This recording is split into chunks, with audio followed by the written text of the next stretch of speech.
Hey, ¿qué pasa, chicos, chicas y grandes? Yo soy Roberto y el día de hoy continúo leyéndoles el libro de 1984 de George Orwell. Espero que estén disfrutando de la historia.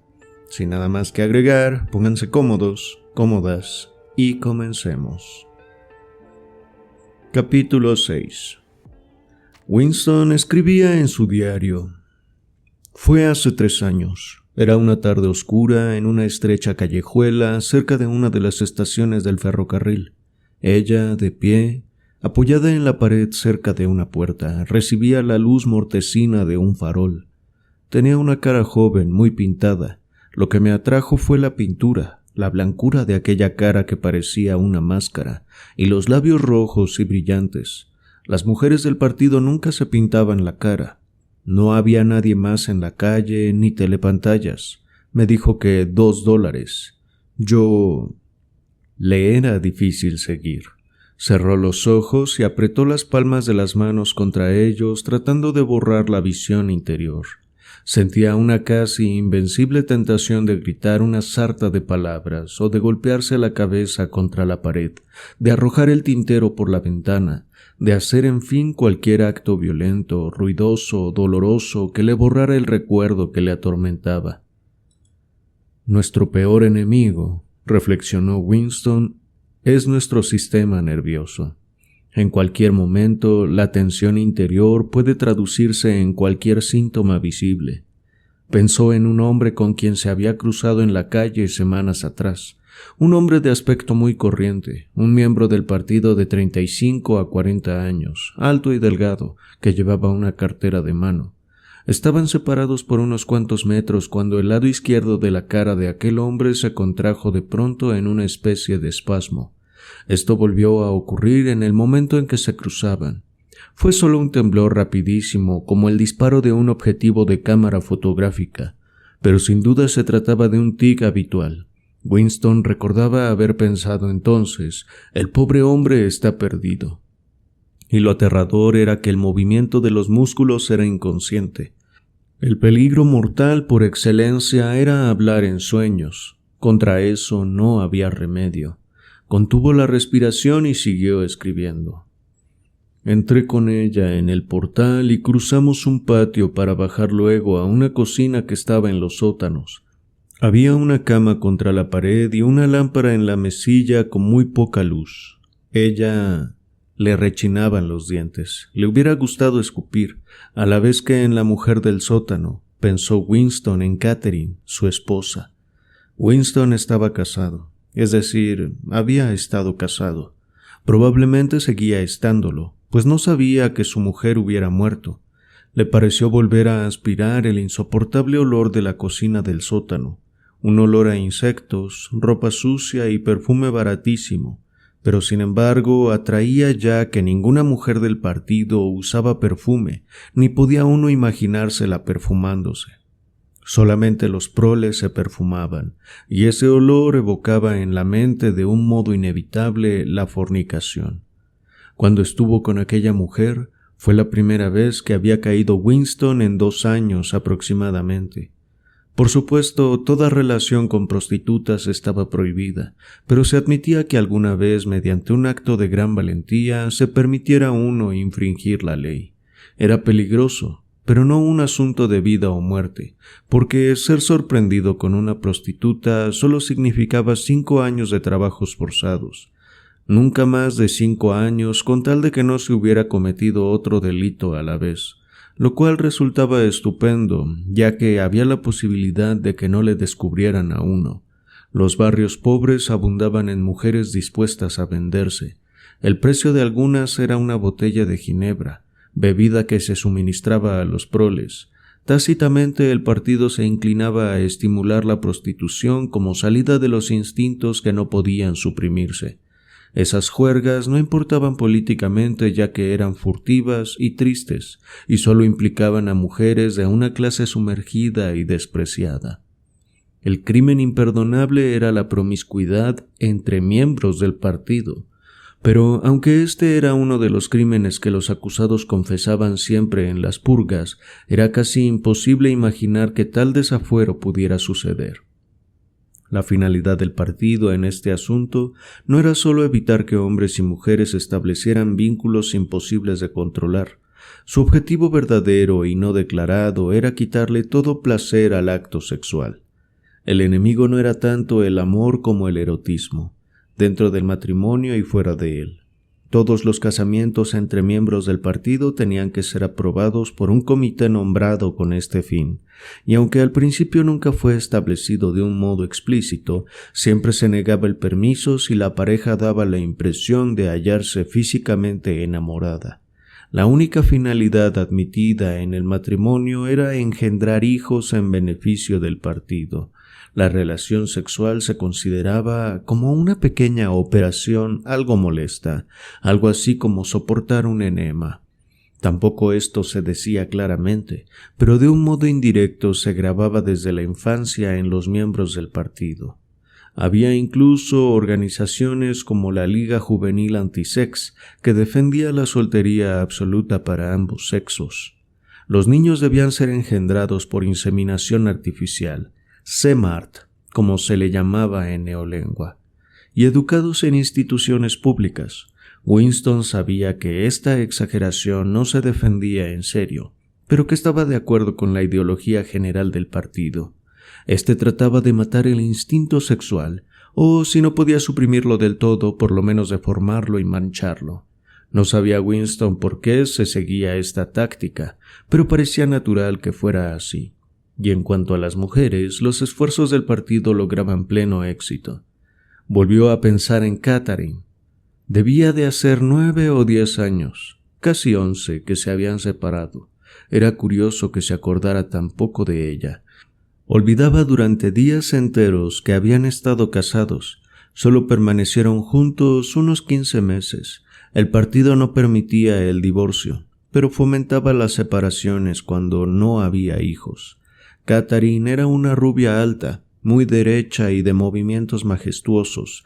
Tenía una cara audaz, aquilina, que podría haber pasado por noble antes de descubrir que no había nada tras aquellas facciones.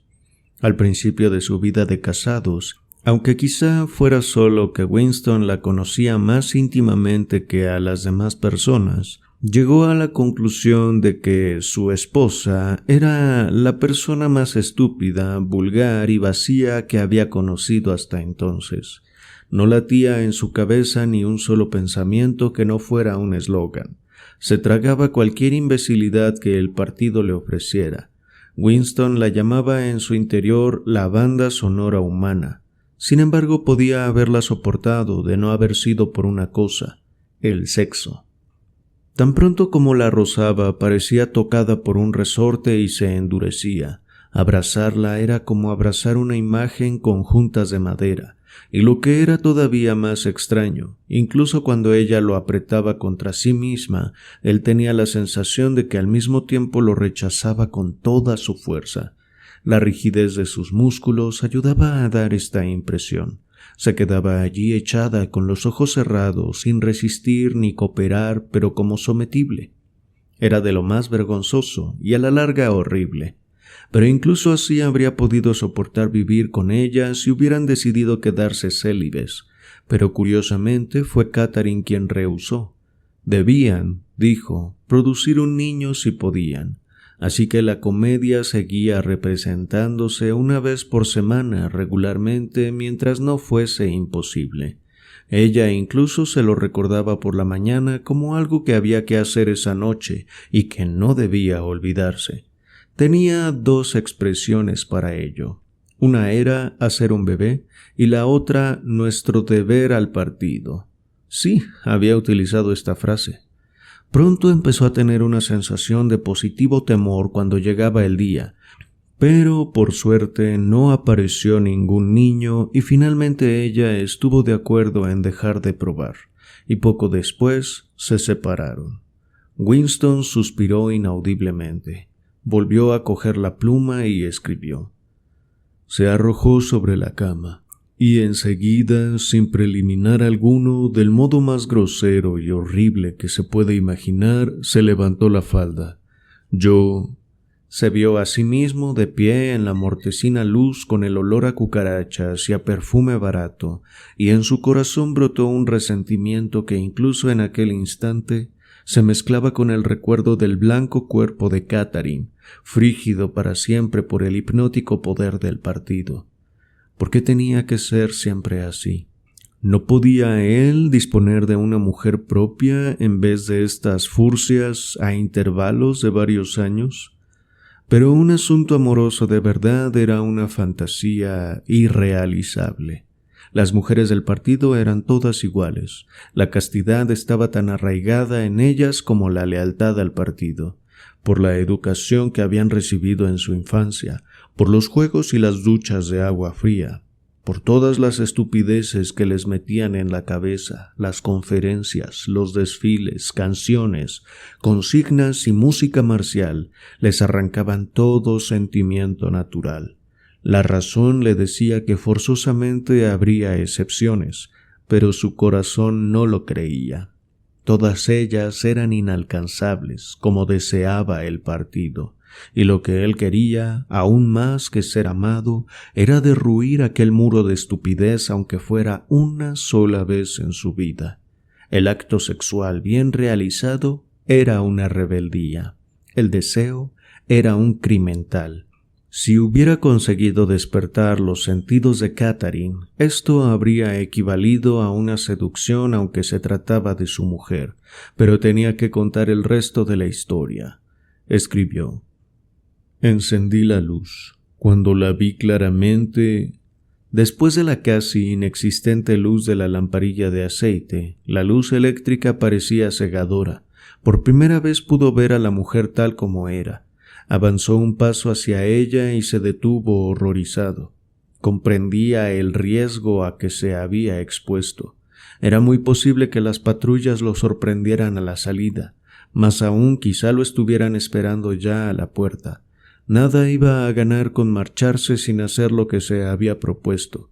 Todo aquello tenía que escribirlo, confesarlo. Vio de pronto a la luz de la bombilla que la mujer era vieja. La pintura se apegotaba en su cara tanto que parecía ir a resquebrajarse como una careta de cartón.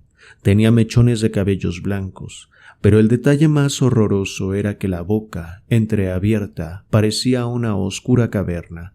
No tenía ningún diente. Winston escribió a toda prisa. Cuando la vi a plena luz resultó una verdadera vieja. Por lo menos tenía 50 años, pero de todos modos lo hice. Volvió a apoyar las palmas de las manos sobre los ojos. Ya lo había escrito, pero de nada servía. Seguía con la misma necesidad de gritar palabrotas con toda la fuerza de sus pulmones.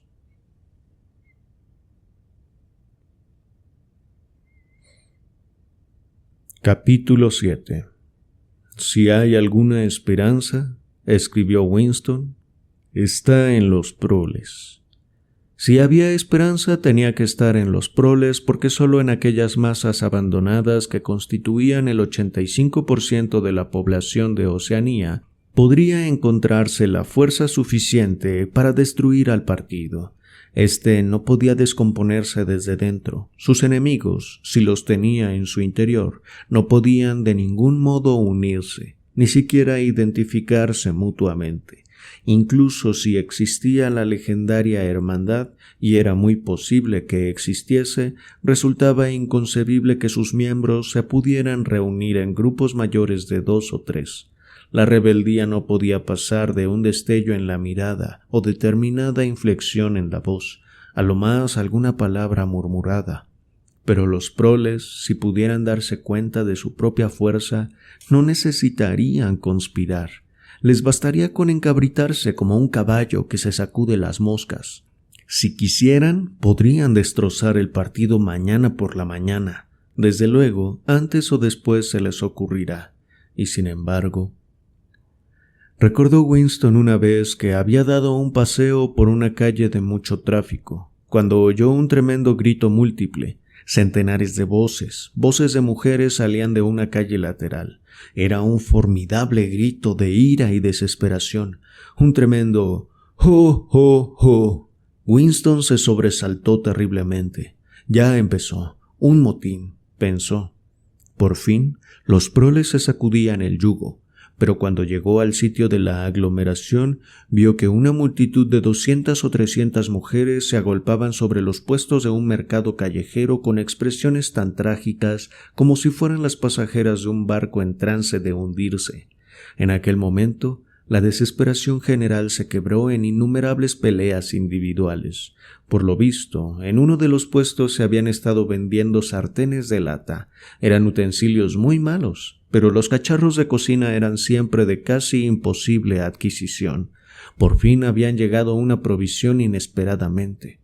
Las mujeres que lograron adquirir alguna sartén fueron atacadas por las demás y trataban de escaparse con sus trofeos mientras que las otras las rodeaban y acusaban de favoritismo a la vendedora.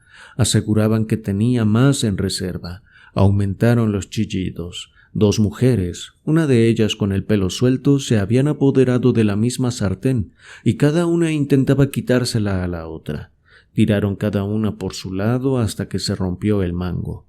Winston las miró con asco. Sin embargo, qué energías tan aterradoras había percibido él bajo aquella gritería, y en total no eran más que 2 o 3 centenares de gargantas.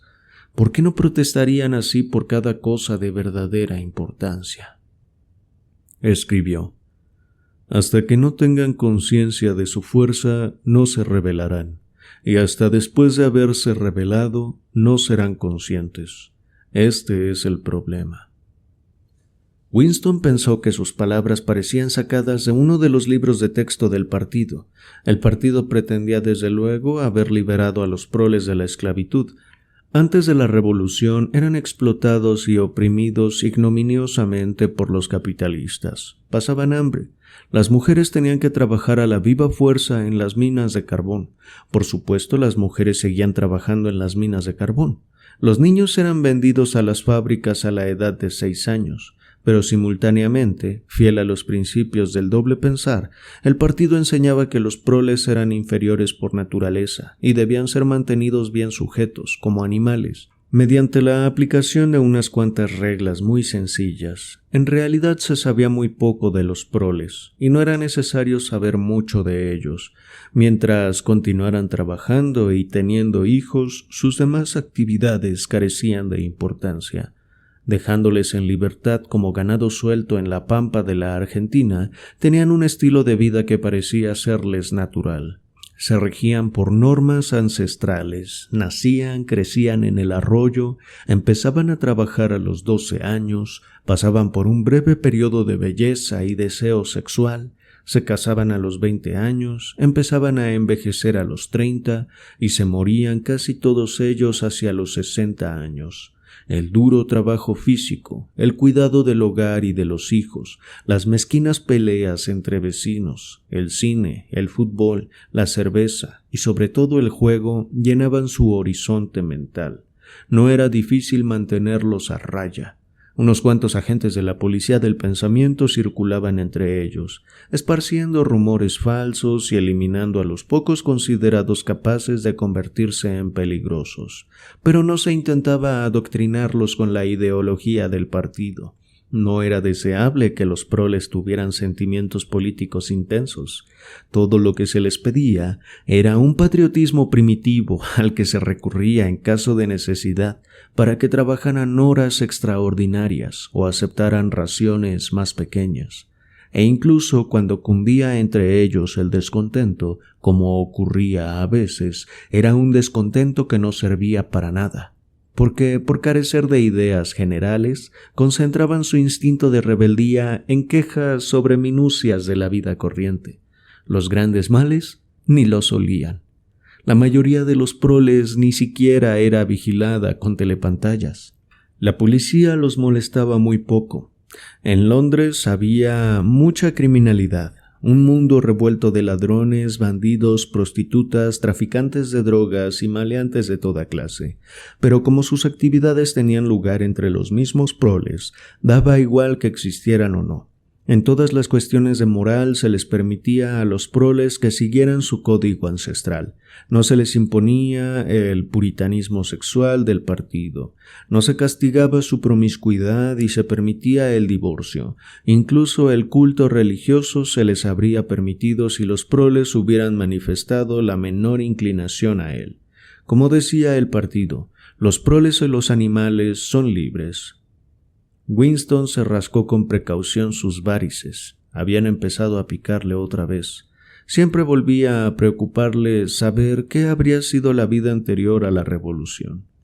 Sacó del cajón un ejemplar del libro de historia infantil que le había prestado la señora Parsons y empezó a copiar un trozo en su diario.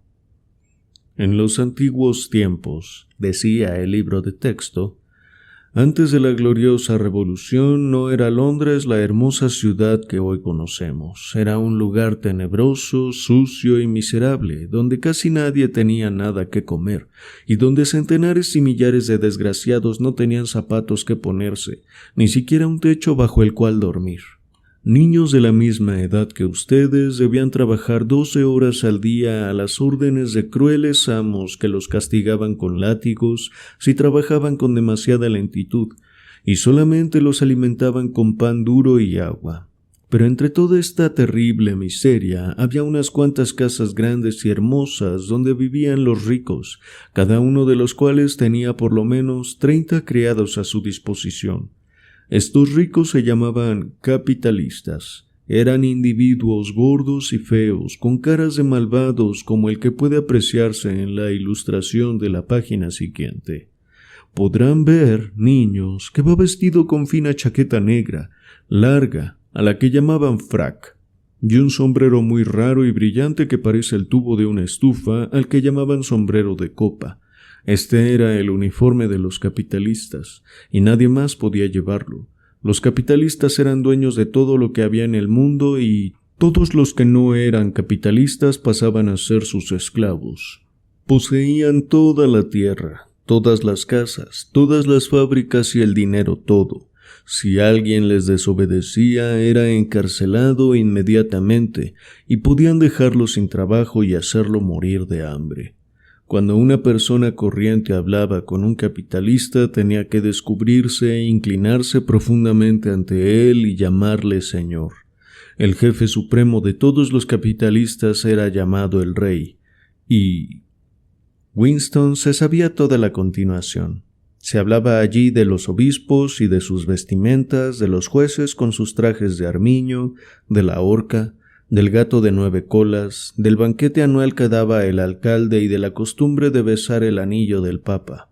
También había una referencia al jus primae noctis, que no convenía mencionar en un libro de texto para niños. Era la ley según la cual todo capitalista tenía el derecho de dormir con cualquiera de las mujeres que trabajaban en sus fábricas. ¿Cómo saber qué era verdad y qué era mentira en aquello? Después de todo, podía ser verdad que la humanidad estuviera mejor entonces que antes de la revolución. La única prueba en contrario era la protesta muda de la carne y los huesos, la instintiva sensación de que las condiciones de vida eran intolerables y que en otro tiempo tenían que haber sido diferentes. A Winston le sorprendía que lo más característico de la vida moderna no fuera su crueldad ni su inseguridad, sino sencillamente su vaciedad, su absoluta falta de contenido. La vida no se parecía, no solo a las mentiras lanzadas por las telepantallas, sino ni siquiera a los ideales que el partido trataba de lograr. Grandes zonas vitales, incluso para un miembro del partido, nada tenían que ver con la política. Se trataba solo de pasar el tiempo en inmundas tareas, luchar para poder meterse en el metro, remendarse un calcetín como un colador, disolver con resignación una pastilla de sacarina y emplear toda la habilidad posible para conservar una colilla.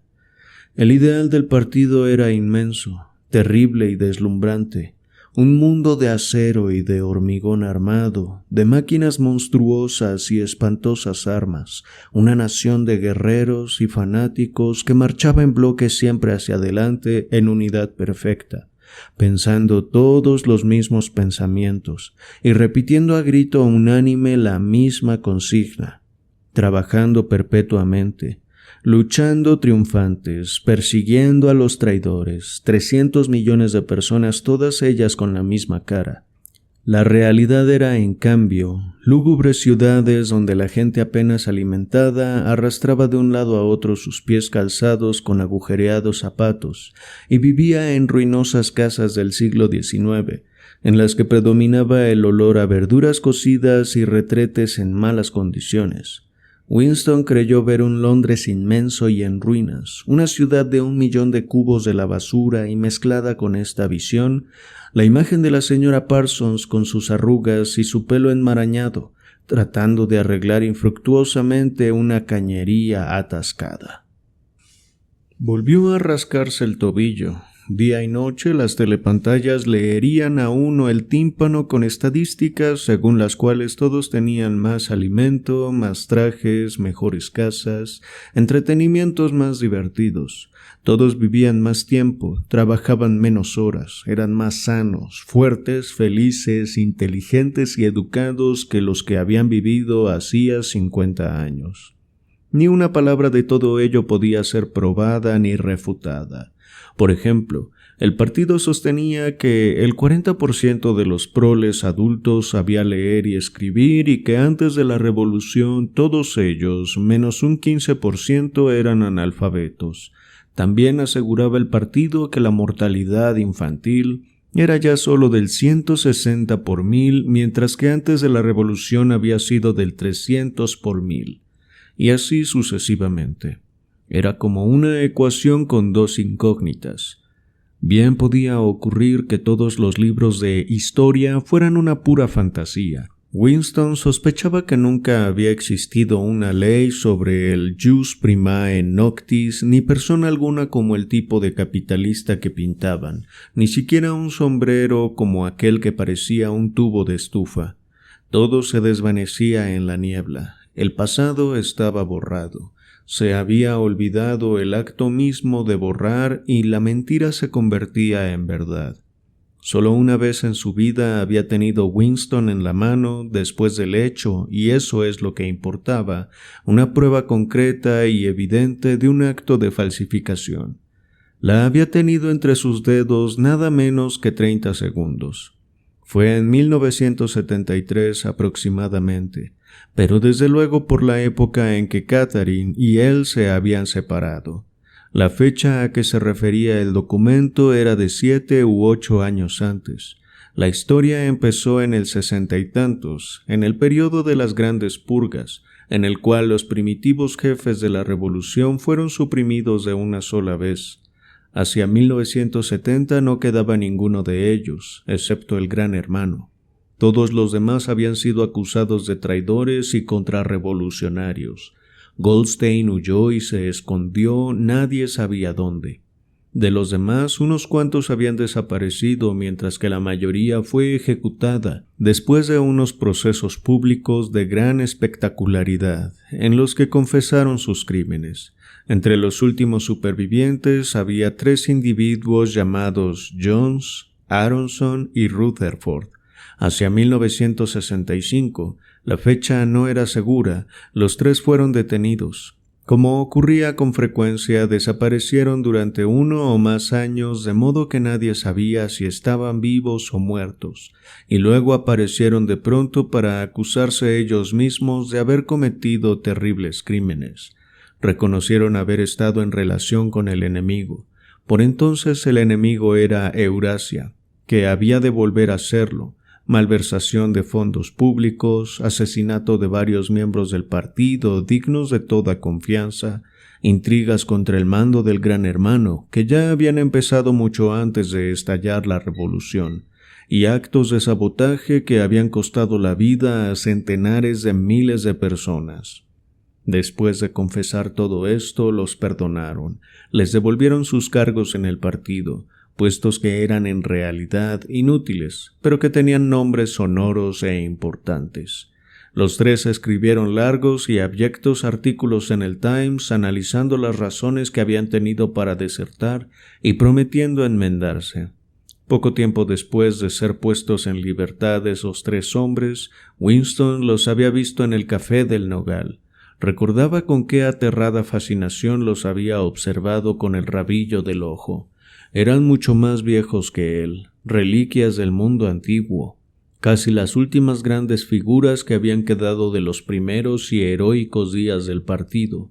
Todavía llevaban como una aureola el brillo de su participación clandestina en las primeras luchas y en la guerra civil.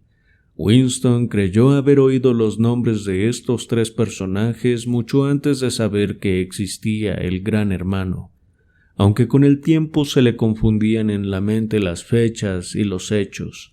Sin embargo, estaban ya fuera de la ley.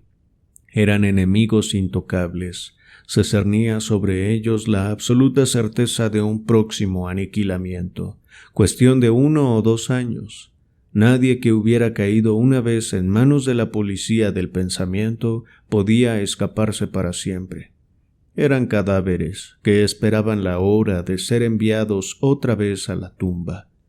No había nadie en ninguna de las mesas próximas a ellos. No era prudente que le vieran a uno cerca de semejantes personas. Los 3, silenciosos, bebían ginebra con clavo, una especialidad de la casa. De los 3 era Rutherford el que más había impresionado a Winston. En tiempos, Rutherford fue un famoso caricaturista cuyas brutales sátiras habían ayudado a inflamar la opinión popular antes y durante la Revolución. Incluso ahora, a largos intervalos, aparecían sus caricaturas y satíricas historietas en el Times. Eran una imitación de su antiguo estilo, y ya no tenían vida ni convencían. Era volver a cocinar los antiguos temas, niños que morían de hambre, luchas callejeras, capitalistas con sombrero de copa. Hasta en las barricadas seguían los capitalistas con su sombrero de copa. Es decir, un esfuerzo desesperado por volver a lo de antes. Era un hombre monstruoso con una crencha de cabellos gris grasienta, bolsones en la cara y unos labios negroides muy gruesos. De joven debió de ser muy fuerte. Ahora su voluminoso cuerpo se inclinaba y parecía derrumbarse en todas las direcciones. Daba la impresión de una montaña que se iba a desmoronar de un momento a otro. Era la solitaria hora de las 15. Winston no podía recordar ya por qué había entrado en el café a esa hora. No había casi nadie allí. Una musiquilla brotaba de las telepantallas. Los 3 hombres sentados en un rincón casi inmóviles no hablaban ni una palabra. El camarero, sin que le pidieran nada, volvía a llenar los vasos de ginebra. Había un tablero de ajedrez sobre la mesa, con todas las piezas colocadas, pero no habían empezado a jugar. Entonces, quizás solo durante medio minuto, ocurrió algo en la telepantalla. Cambió la música que tocaba. Era difícil describir el tono de la nueva música. Una nota burlona, cascada, que a veces parecía un rebuzno. Winston mentalmente la llamó la nota amarilla, y la voz de la telepantalla cantaba: «Bajo el nogal de las ramas extendidas, yo te vendí y tú me vendiste. Allí yacen ellos, y aquí yacemos nosotros, bajo el nogal de las ramas extendidas». Los 3 personajes no se movieron, pero cuando Winston volvió a mirar la desvencijada cara de Rutherford, vio que estaba llorando. Por vez primera observó con sobresalto, pero sin saber por qué se impresionaba, que tanto Aronson como Rutherford tenían partidas las narices. Un poco después, los 3 fueron detenidos de nuevo. Por lo visto, se habían comprometido en nuevas conspiraciones en el mismo momento de ser puestos en libertad. En el segundo proceso confesaron otra vez sus antiguos crímenes, con una sarta de nuevos delitos. Fueron ejecutados y su historia fue registrada en los libros de historia publicados por el partido como ejemplo para la posteridad. 5 años después de esto, en 1973, Winston desenrollaba un día unos documentos que le enviaban por el tubo automático, cuando descubrió un pedazo de papel que evidentemente se había deslizado entre otros y había sido olvidado. Enseguida vio su importancia. Era media página de un Times de 10 años antes, la mitad superior de una página, de manera que incluía la fecha, y contenía una fotografía de los delegados en una solemnidad del partido en Nueva York. Sobresalían en el centro del grupo Jones, Aronson y Rutherford. Se les veía muy claramente, pero además sus nombres figuraban al pie. Lo cierto es que en ambos procesos los tres personajes confesaron que en aquella fecha se hallaban en suelo euroasiático, que habían ido en avión desde un aeródromo secreto en el Canadá hasta Siberia, donde tenían una misteriosa cita. Allí se habían puesto en relación con miembros del Estado Mayor Eurasiático, al que habían entregado importantes secretos militares.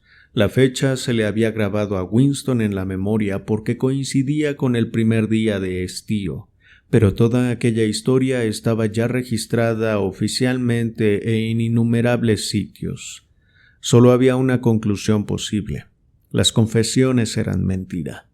Desde luego esto no constituía en sí mismo un descubrimiento. Incluso por aquella época no creía Winston que las víctimas de las purgas hubieran cometido los crímenes de que eran acusados.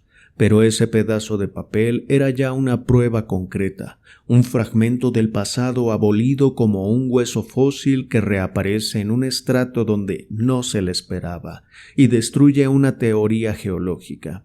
Bastaba con ello para pulverizar al partido si pudiera publicarse en el extranjero y explicarse bien su significado. Winston había seguido trabajando después de su descubrimiento. En cuanto vio lo que era la fotografía y lo que significaba, la cubrió con otra hoja de papel. Afortunadamente, cuando la desenrolló, había quedado de tal modo que la telepantalla no podía verla. Se puso la carpeta sobre su rodilla y echó hacia atrás la silla para alejarse de la telepantalla lo más posible. No era difícil mantener inexpresiva la cara e incluso controlar con un poco de esfuerzo la respiración. Pero lo que no podía controlarse eran los latidos del corazón y la telepantalla los recogía con toda exactitud. Winston dejó pasar 10 minutos atormentado por el miedo de que algún accidente, por ejemplo, una súbita corriente de aire, lo traicionara. Luego, sin exponerla a la vista de la telepantalla, tiró la fotografía en el agujero de la memoria, mezclándola con otros papeles inservibles. Al cabo de 1 minuto el documento sería un poco de ceniza. Aquello había pasado hacía 10 u 11 años. De ocurrir ahora, pensó Winston, me habría guardado la foto. Era curioso que el hecho de haber tenido ese documento entre sus dedos le pareciera constituir una gran diferencia, incluso ahora, en que la fotografía misma, y no solo el hecho registrado en ella, era solo recuerdo. ¿Se aflojaba el dominio del partido sobre el pasado?, se preguntó Winston, porque una prueba documental que no existía hubiera existido alguna vez. Pero hoy, suponiendo que pudiera resucitar de sus cenizas, la foto no podía servir de prueba. Ya en el tiempo en que él había hecho el descubrimiento, no estaba en guerra Oceanía con Eurasia, y los 3 personajes suprimidos tenían que haber traicionado su país con los agentes de Asia Oriental, y no con los de Eurasia. Desde entonces hubo otros cambios, 2 o 3, ya no podía recordarlo. Probablemente las confesiones habían sido nuevamente escritas varias veces hasta que los hechos y las fechas originales perdieran todo significado. No es solo que el pasado cambiara, es que cambiaba continuamente. Lo que más le producía a Winston la sensación de una pesadilla es que nunca había llegado a comprender claramente por qué se emprendía la inmensa impostura. Desde luego eran evidentes las ventajas inmediatas de falsificar el pasado, pero la última razón era misteriosa. Volvió a coger la pluma y escribió: «Comprendo cómo, no comprendo por qué». Se preguntó, como ya lo había hecho muchas veces, si no estaría él loco. Quizás un loco era solo una minoría de uno. Hubo una época en que fue señal de locura creer que la Tierra giraba en torno al Sol. Ahora era locura creer que el pasado es inalterable. Quizás fuera él el único que sostenía esa creencia, y siendo el único estaba loco, pero la idea de ser un loco no le afectaba mucho. Lo que le horrorizaba era la posibilidad de estar equivocado.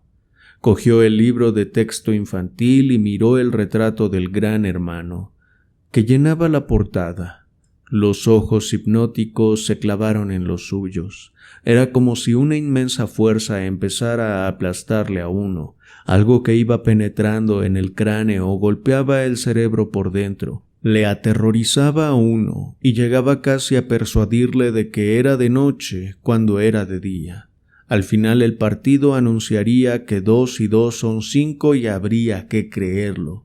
Era inevitable que llegara algún día al 2 y 2 son 5. La lógica de su posición lo exigía. Su filosofía negaba no solo la validez de la experiencia, sino que existiera la realidad externa.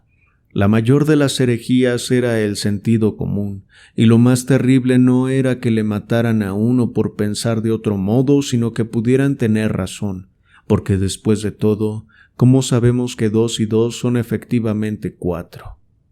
O que la fuerza de la gravedad existe, o que el pasado no puede ser alterado.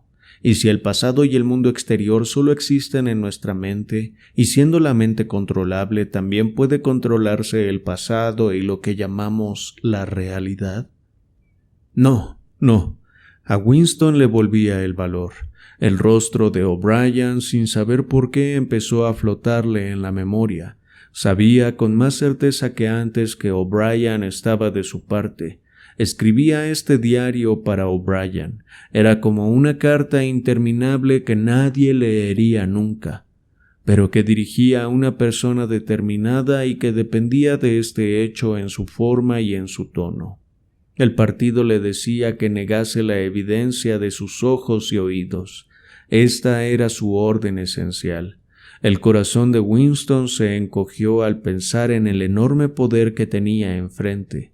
La facilidad con que cualquier intelectual del partido lo vencería con su dialéctica, los sutiles argumentos que nunca podría entender y menos contestar.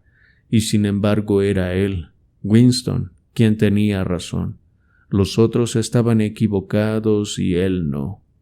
Había que defender lo evidente. El mundo sólido existe y sus leyes no cambian. Las piedras son duras, el agua moja, los objetos faltos de apoyo caen en dirección al centro de la Tierra, con la sensación de que hablaba con O'Brien, y también de que anotaba un importante axioma, escribió: La libertad es poder decir libremente que 2 y 2 son 4.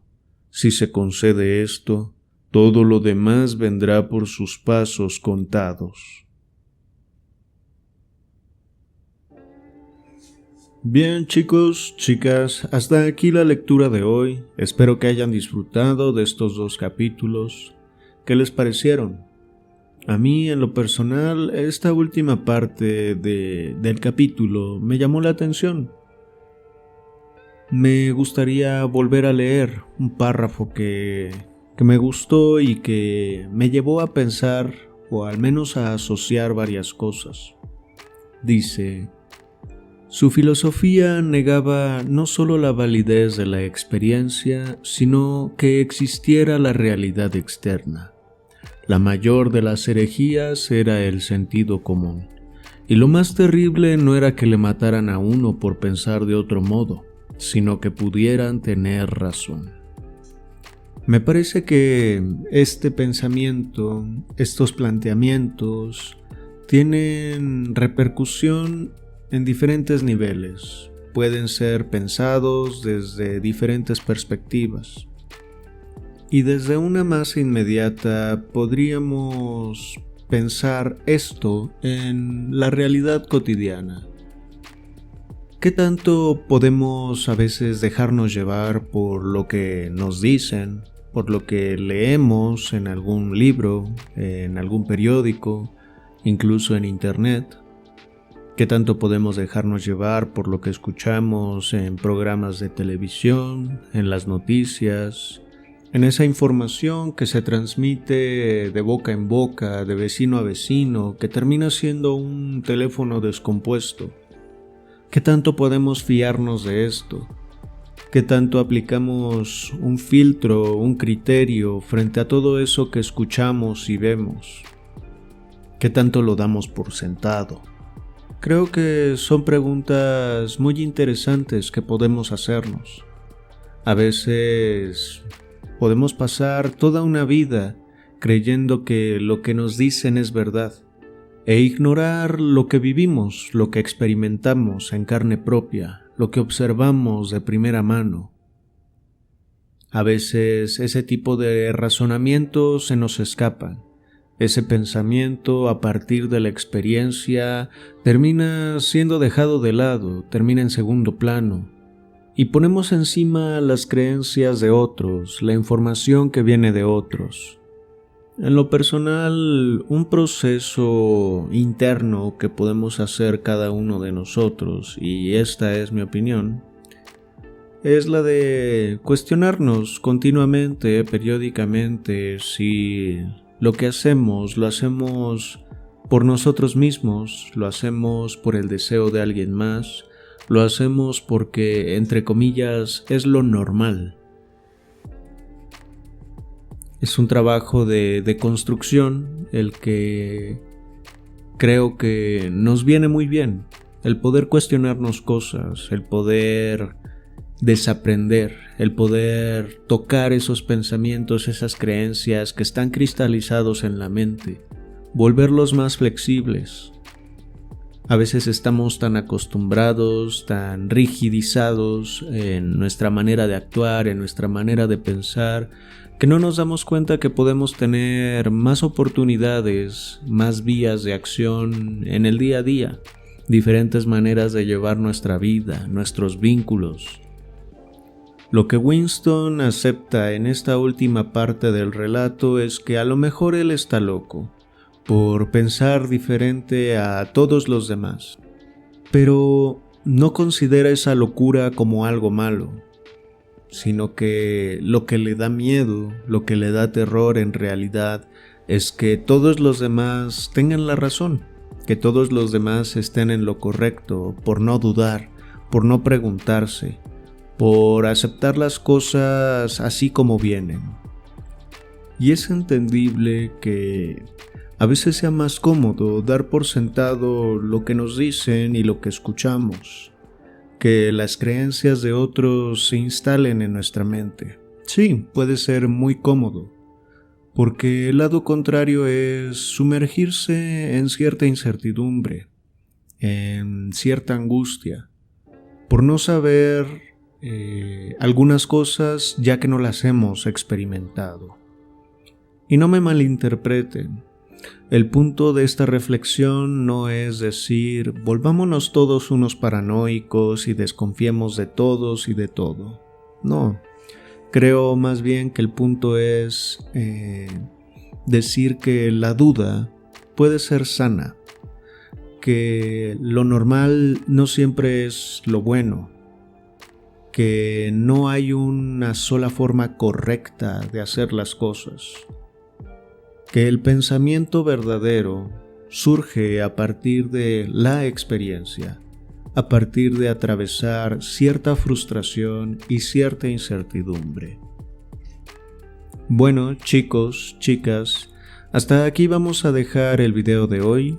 Espero que lo hayan disfrutado y para mí fue un placer leerles como siempre. Nos vemos.